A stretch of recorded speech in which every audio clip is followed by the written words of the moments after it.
Counter-Strike pro has been accused of gambling away someone else's skins, today worth over $13,000. Now the accused is coming clean, but the total that Jkaem may owe to other people could potentially be over 10 times that amount. Let's just say it's 6 figures and not a low 6 figures.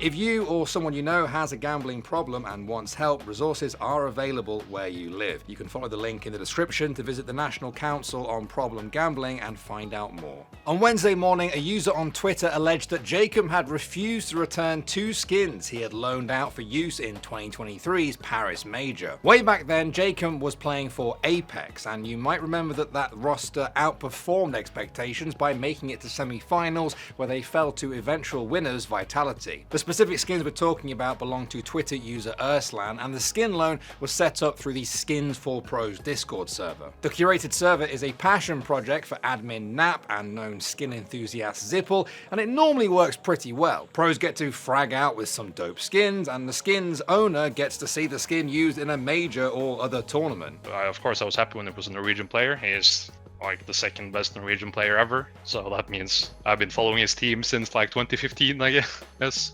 When he was in LGB with Rain, so it was cool watching the skins and the major and all the pixel commentating and everything. In a way, it's kind of like a game jersey in sports, right? Even better, really, because you get to use it all the time once you get it back. The issue is that according to Nap, Urslan has been trying for 2 years, unsuccessfully, to get Jkaem to return the skins. Now, this isn't normally a problem. This wasn't even the first time that Urslan had loaned out skins to a player. Pro players almost always just return the skins, potentially with a delay for travel. If there's a rare issue, then Nap might get involved to help work things out. In a separate case, Jkaem did have a falling out with a trading situation and briefly had his roles in the server removed during the dispute. However, Nap said that the issue was resolved to everyone's satisfaction and his roles were then reinstated. In this other case though, Urslan went public with a struggle to get the skins back on Wednesday morning. That thread was quote tweeted by Nap, who said he did everything he could to resolve the situation without making it public. The tweet from Urslan included a screenshot showing that in March 2023, the skins were transferred to Jkaem, an M4A1S, Welcome to the Jungle, and an AK-47, Wild Lotus. He posted a Discord chat log from July 2023 showing Jkaem promising to rebuy the skins in better condition, wanting to keep the ones that he played with in Paris for some reason. But Urslan never got his skins back from Jkaem, though he suspected they'd been traded to a gambling bot account. And that brings us pretty much to today, where apparently there's about 2 years of deflection in total about getting the skins back. Apparently he even asked Zipple to speak with him about the issue. Eventually a final deadline was set before going public. He gave me like some play skins, maybe even stolen from another guy. I don't know, man. But around $1,000, so that's like 1/11th or 1/12th of the total value. And that deadline was Wednesday. Jkaem's Twitter account was seemingly deactivated after Urslan's post was made. But 90 minutes later, Jkaem was back and he posted about the situation too, seemingly admitting that he was at fault. In the series of 4 tweets, he said that he, quote, up bad and that he wanted to pay back everyone's money and skins. Maybe most importantly, he said that there was more than one case. Exactly how many, he doesn't say. Before we get to that, we should point out that this statement doesn't actually say anything about what happened to the skins. Gambling isn't mentioned, but it seems like an obvious implication. In a later comment though, Jkaem did eventually say that, quote, it all comes down to an extreme gambling addiction that has been slowly killing me for 12 years. A short time afterward, he then made a separate post about it too. He also apologized, quote, to everyone he had taken advantage of,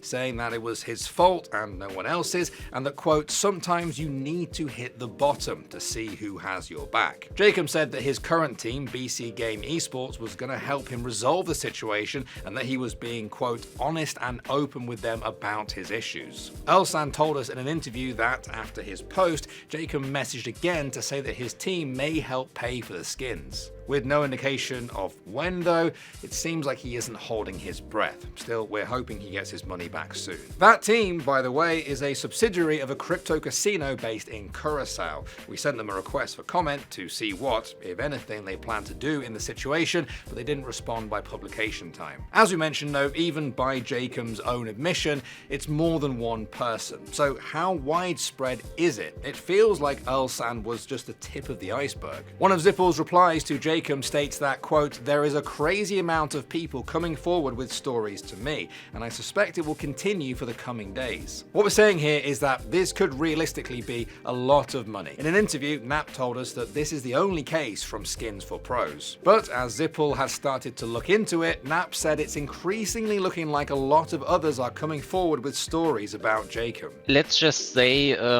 it's 6 figures and not a low 6 figures.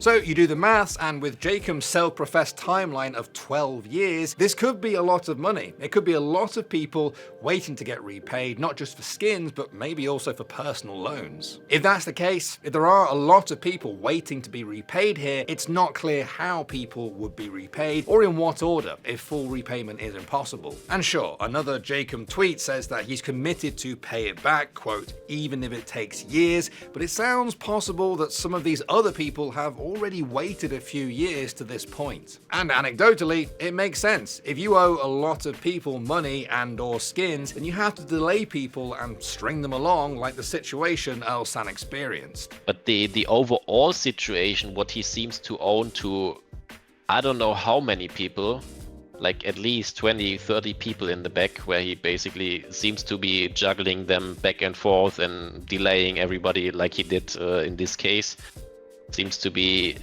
very, very extensive. Nap, as admin of the Skins for Pros Discord server, told us that while he hasn't settled on any changes for the server, he's thinking about the general situation now that this has gone public. The server doesn't actually handle any transactions directly, it just provides a way for people with these skins to find a pro who might want to borrow it for a tournament. However, we still try to make everything as safe and as mediated as possible and help in any case and in any way that I can, because I mostly run the server completely on my own.